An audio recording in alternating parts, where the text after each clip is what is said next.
Hello and welcome. This is a podcast explaining Ukraine by UkraineWorld.org.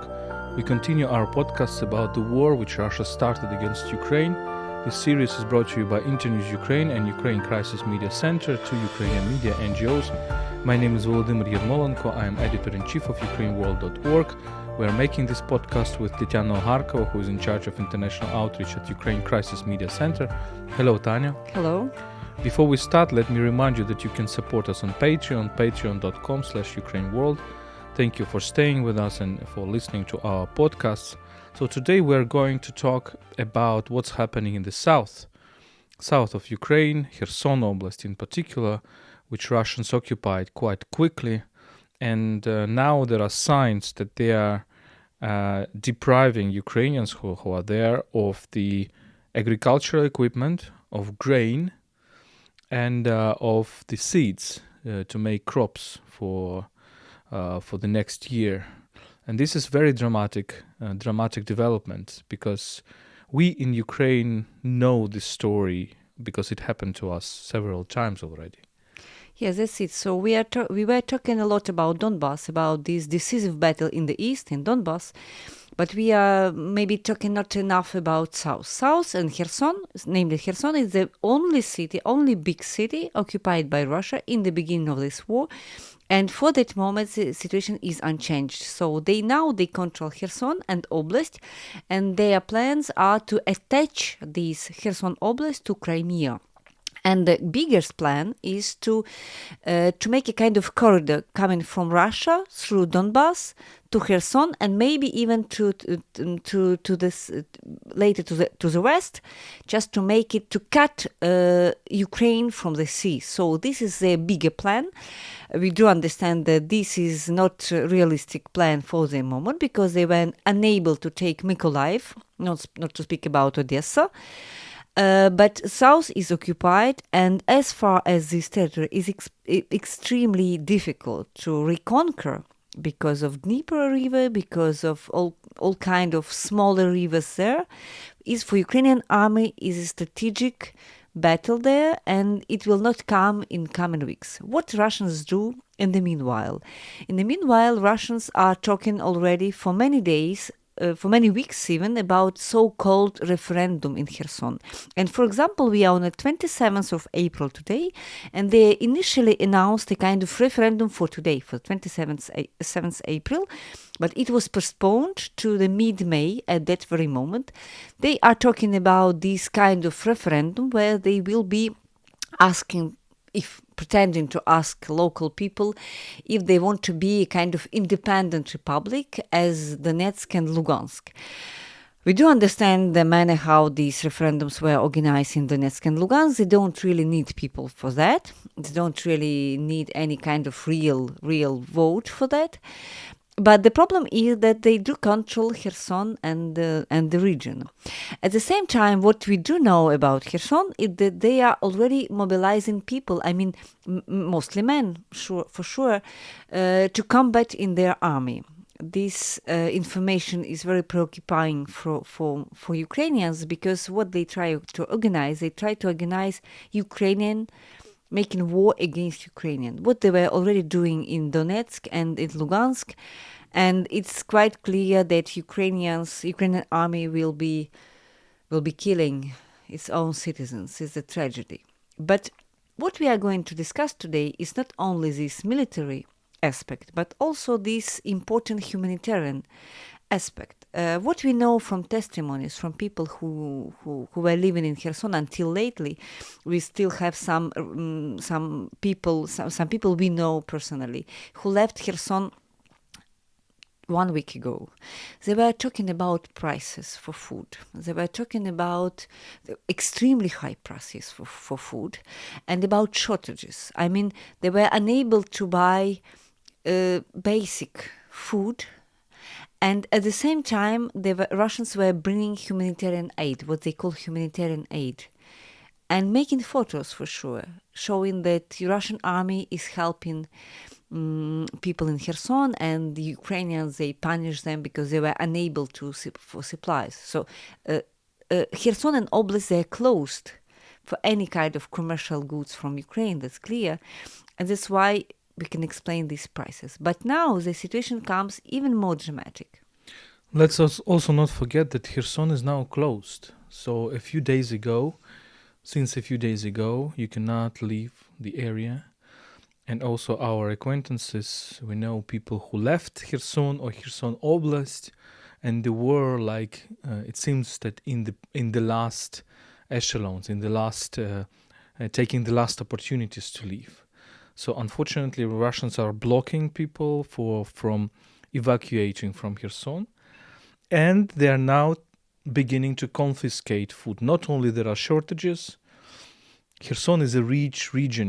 Kherson Oblast, one of the most rich in terms of agriculture. Kherson and Mykolaiv and the agriculture have been flourishing before the occupation. So one of the best regions in terms of exporting food. And now they are really starting to confiscate this food, to confiscate grain, to confiscate agricultural equipment. And just today we have seen the news on the website of the legislative board of Krasnoyarsk Krai, and the statement says that there is a kind of instruction to fill the fund, fill the funds of agricultural products. It is planned to fill the fund or the facility for agricultural products, thanks to the supplies from Ukraine. Well, interesting, right? I'm translating this statement. It's an official order to get food from Ukraine, from the occupied territories, in the frameworks of implementation of the strategy of state support to agricultural complex. So it's in the framework that state supports Russian agricultural complex, and therefore it robs another country, right? So in the frameworks of this and development of agricultural territories of the Krai, Krasnoyarski Krai, the committee of the legislative board on agriculture decided to initiate supplies of agricultural products from Ukraine, especially from the Kherson Oblast, which is partially taken under control of Russian armed forces in the frameworks of the special operations in Ukraine. So they're openly saying that there is a shortage in Krasnoyarski Krai. There is a shortage of vegetables, of grain, because of the implementation of foreign sanctions, right? So the expropriation of the expropriation of the surpluses of last year's and this year's harvest of the farmers of the Kherson region will become one of the instruments of helping the small forms of economics in Krasnoyarski Krai. Well, can you imagine? I mean, they're openly saying that they're expropriating of the surpluses of last year's and this year's harvest of Kherson region.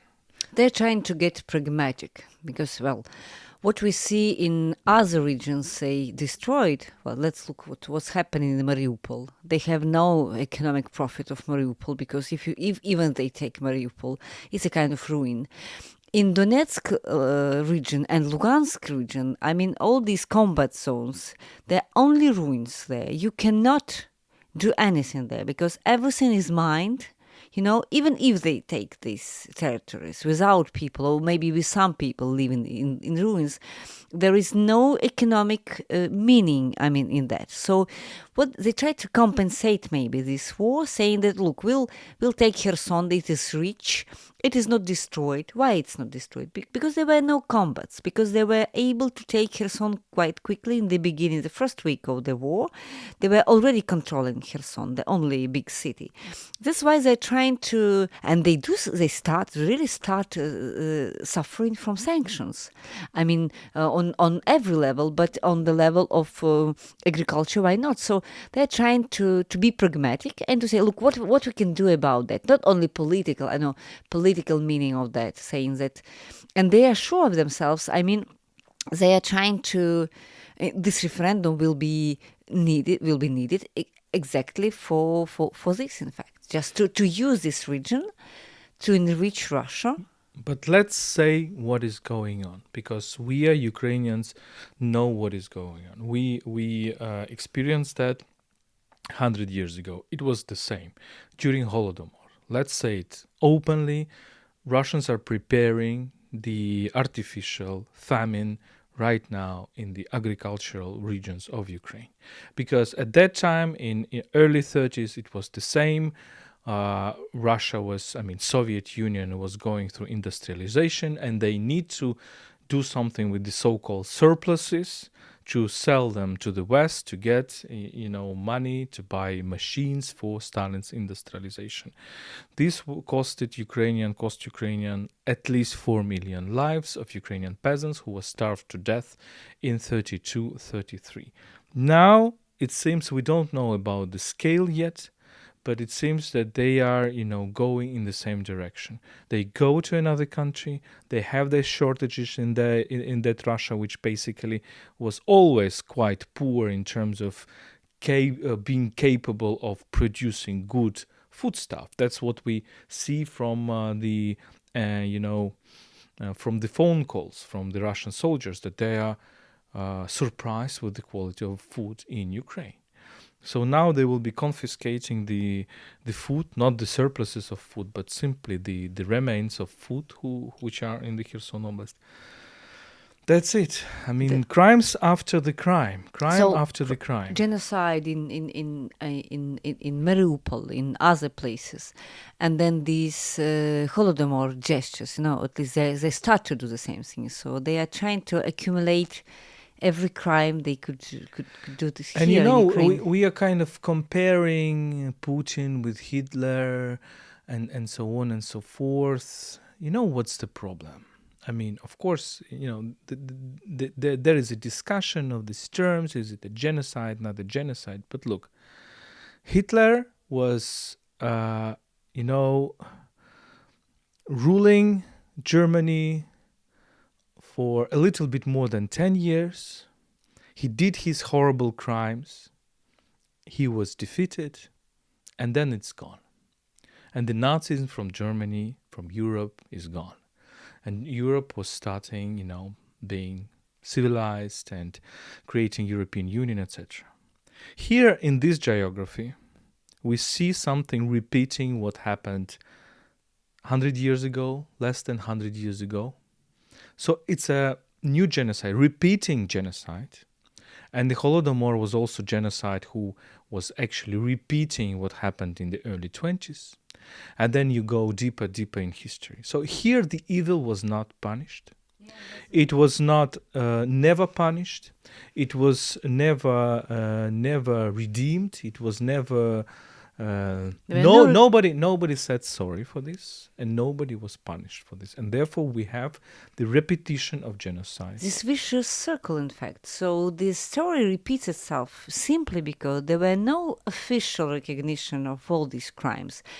I remember we had a lot of discussions with Russians, maybe 10 years ago, about Holodomor, and they were still unable to recognize that it was about punishment by the famine. So it was a kind of not only their argument was that it was only the reason because of poor harvest in the 22-23, and that Russians 32-33 before and that Russian people suffered also from these shortages, and that they were also dying, and they never recognized this political will of Stalin to eliminate Ukrainian peasantry. I mean, not Ukrainians, but also people who were active in the agriculture. So it was this Soviet communist idea of the struggle between the proletariat and between peasants. So it has many dimensions. And the problem for us, and that's why we are reacting so quickly to that, to first news about Kherson, because we don't understand what the story is about. So they're still able to organize this kind of extreme poverty and even famine in these territories, because we don't understand they don't need Ukrainians in these territories. They need territories in the south. They can bring some new Russians. We don't know, as they did in Crimea.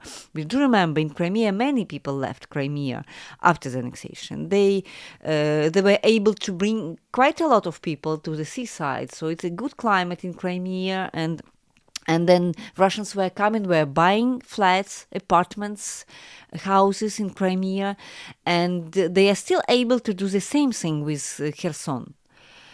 And this is really dramatic for us. And let's not be naive, because some people can think, okay, but famine is not possible. We are in 21st century. Everything is so developed. You cannot compare it with, the 1920s, 1930s. I would tell you, we are much more fragile right now because we are all dependent on supplies. We are, accustomed to living in big cities. You go to your shop, you go to your supermarket, everything is fine. But even us, who did not experience, this hell on earth in Mariupol, even us during the basically approaching of the Russian army here to Kiev, we had shortages of medicines very quickly, almost no goods, foodstuff in the supermarkets.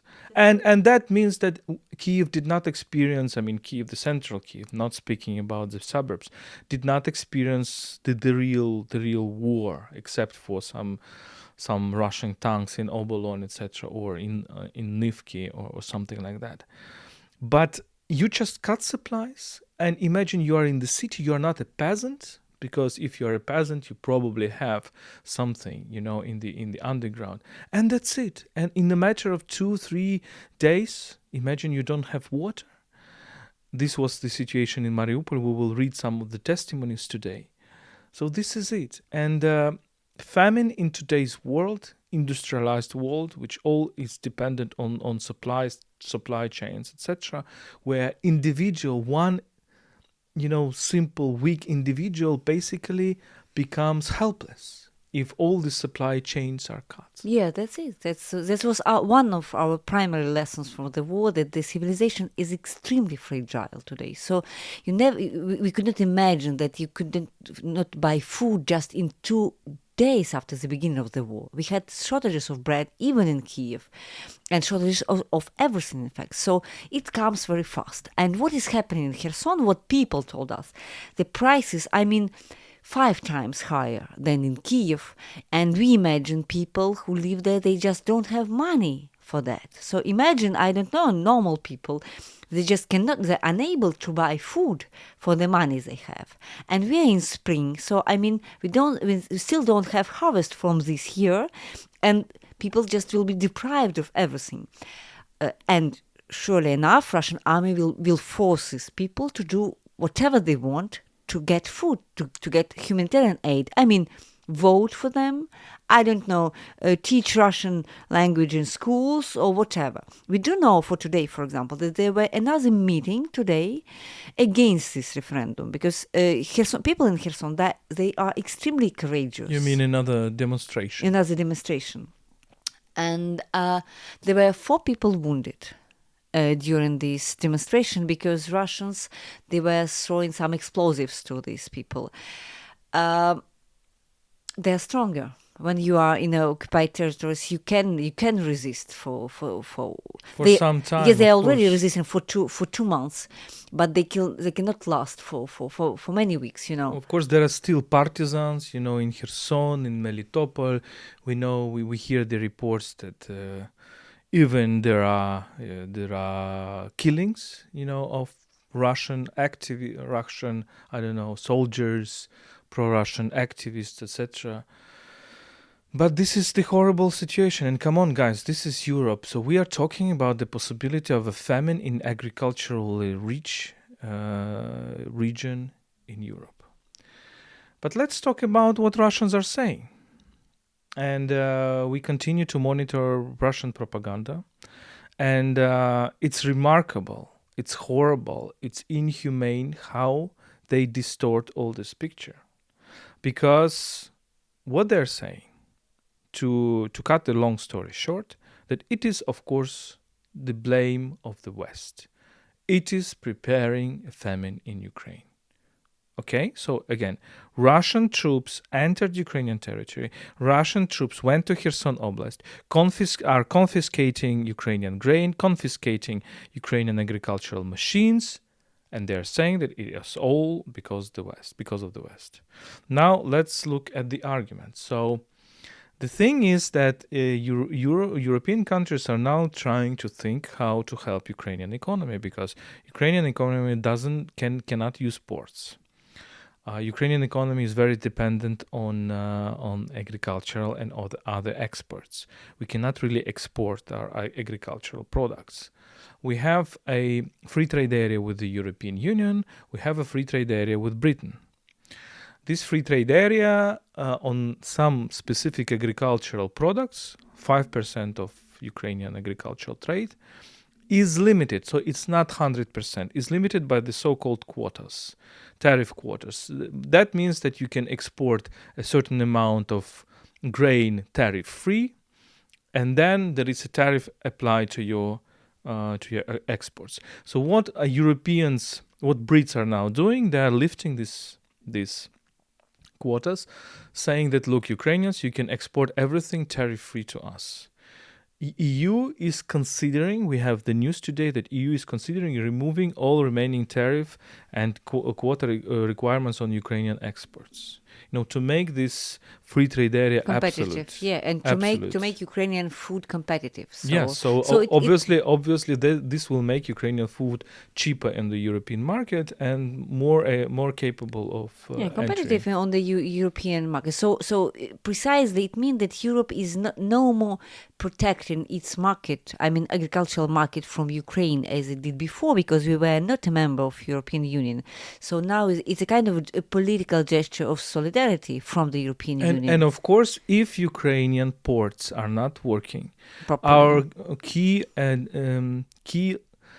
destination countries were Africa and Asia, not even Europe, if we're talking about agricultural exports. So basically, we were exporting our goods mostly to countries like Egypt or Morocco or Southeast Asia. So we depend on sea. But we did it from Mariupol, from Berdyansk, from Azov Sea, and from Odessa. But Odessa port is not functioning properly because the sea is also mined. What they say is mined against these Ukrainian ships. So it's extremely difficult to get out of Ukraine, to export. It ruins Ukrainian economy. So in this situation, the European Union says, okay, we probably will not compensate all your losses, but let's try and let's have some of the Ukrainian exports going to the European Union through railroads or whatever. How Russians are reacting on this? Okay, they're saying that the West wants to buy all food from Ukraine so that Ukrainians would starve. Russian propagandist Sergei Kolasnikov, I think, writes that, quote, "It seems that collective Europe will repeat Ukrainian famine organized by Poland in the 1930s. So it's Poland. It's not Stalin, it's Poland who organized the Ukrainian famine in the 30s. Can you get the logic? I don't get the logic. But at least here it's ridiculous because it's at least he recognizes the Ukrainian famine. Yeah. Well, that's already but good. Organized by Poland, so Yes. This is a kind of extreme absurd lie. Only in the current configuration a military defeat will be added to it, along with the destruction of critical infrastructure and mass casualties.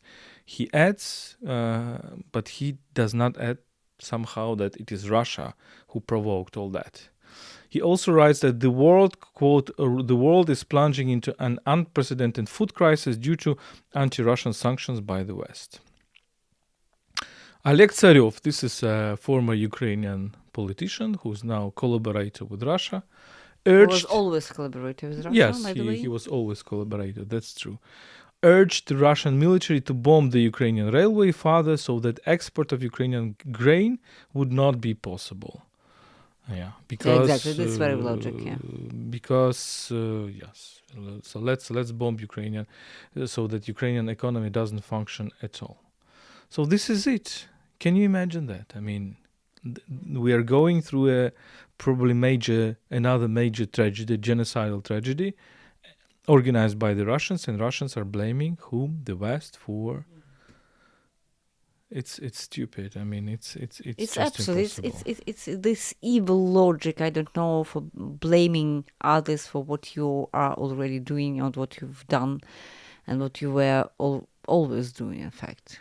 And this is so remarkable lack of understanding of its own responsibility that you are doing that. You know, I just it's fantastic how they use this word Россия втянута в эту войну. The Russia has been dragged into this war.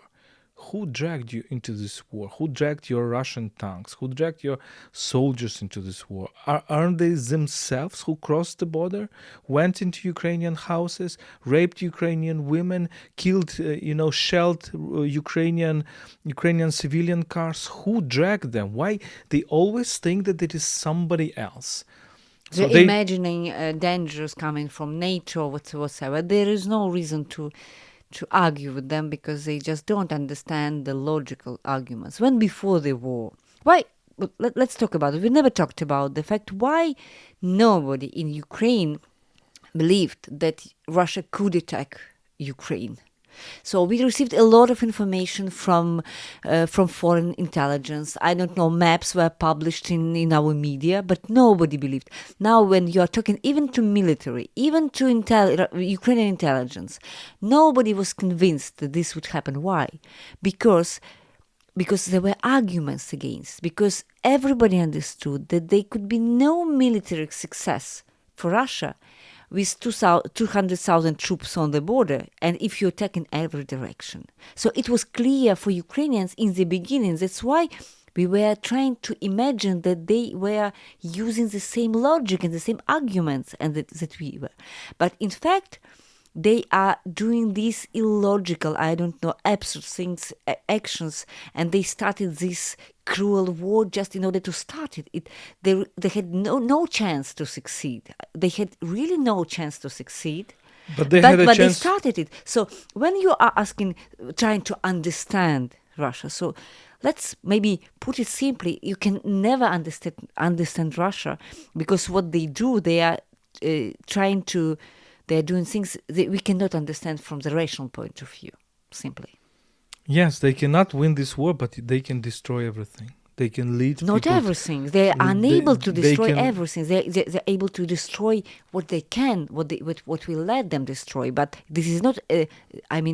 This is not a half of Ukraine. This is not, 30% of Ukraine. They can destroy where we allow them to get, but they're too weak to destroy everything. They cannot do that. Of course, everything that they see, that they capture, etc.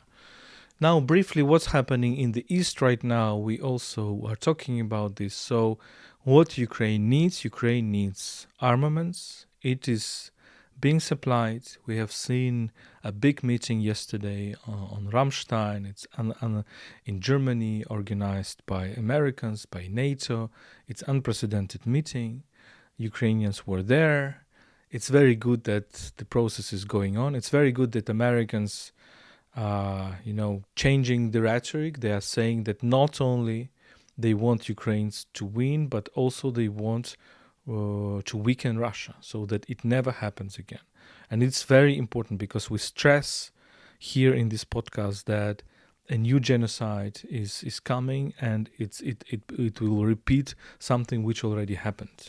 And it's also important, this statement about the weakening Russia, it is also important because we have to make this war the last war of Vladimir Putin and the last war of this current Russia, because if they are not destroyed if there is no really a military defeat, I mean, there will be no process of recognition and no punishment, and they will repeat, I don't know, 5 years later.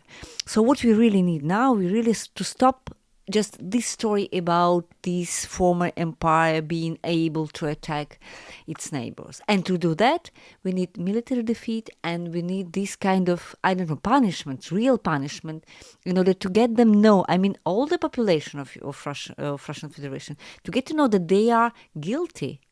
We have to get them to know every crime they committed in Ukraine and to recognize it. And we also have to understand something that we repeat here all the time, that yes, we should admire Ukrainian bravery. We should admire Ukrainian soldiers, even Ukrainian farmers, but Ukrainian resources are far less than Russia's resources in terms of military, in terms of shells, in terms of missiles, in terms of rockets, in terms of tanks, etc. And people, people and money. It's really, it can be 10 times, sometimes 50 times, 100 times less. Therefore, we need so much international support. For example, now in Donbass, not only high precision weapons, which are going on, but also shells, to be used. This is it. So we end our podcasts on testimonials, and we have 2 testimonials from Mariupol. One of it, I will not read them all because they're quite long. You can always find them on our Twitter, UkraineWorld, also on our website, UkraineWorld.org. We collect these testimonies by people. We're trying to be brief. So, Tetyana, during the first week of the war, Tetyana and her family stayed at home. She, her husband, and 13-year-old daughter, and a dog. Her husband set up a shelter and brought people there from more dangerous areas. When fighting started near the house, I remind you that this is Mariupol. Her family moved in with their parents. Air raids on the city soon began. In such conditions, food was prepared on the street. Snow was melted on the hearth for people to have water. We have everybody from everywhere. We have this testimony that water was cut in Mariupol on the 2nd of March, and people just melted the snow to get some water to drink. One day they woke up because the windows of the house were blown out and the ceilings in 2 rooms had collapsed. Since then, Tetyana and her daughter have mostly spent their time in the basement. On March 13 at 4 a.m., air bombardment began. Her husband opened the basement and quickly gave Tetyana the dog. Before he could close the cellar tightly, he covered it with his body. They no longer heard his voice. They still do not have his death certificate because all hospitals, all morgues were destroyed. The child shouted over the body of her father. Tetyana still could not believe that her husband was gone. Then they spent 5 days in the bomb shelter. After the Russian army entered the shelter, Tetyana realized that her daughter and parents needed to be taken out as soon as possible. The Russian army robbed me of my husband, my daughter of her father, my parents of their son. We have nowhere to return. All the houses are destroyed. I hope I can be reborn again, she says. Yeah, this is it, and we have another testimony from Mariupol. Maybe we will read it in our next podcast, or you will just check it on our website. But this is what's going on, and again, the new genocide and the new war crimes, and we don't know how much time it will take because Ukrainians are brave, but to make a counter-offensive, it's not that easy. It's not that easy to kick them out of places where they are stationed. But let's hope for the better, of course, and we all hope and we work for it. Ukrainian society all works for the victory and for Ukraine to be victorious.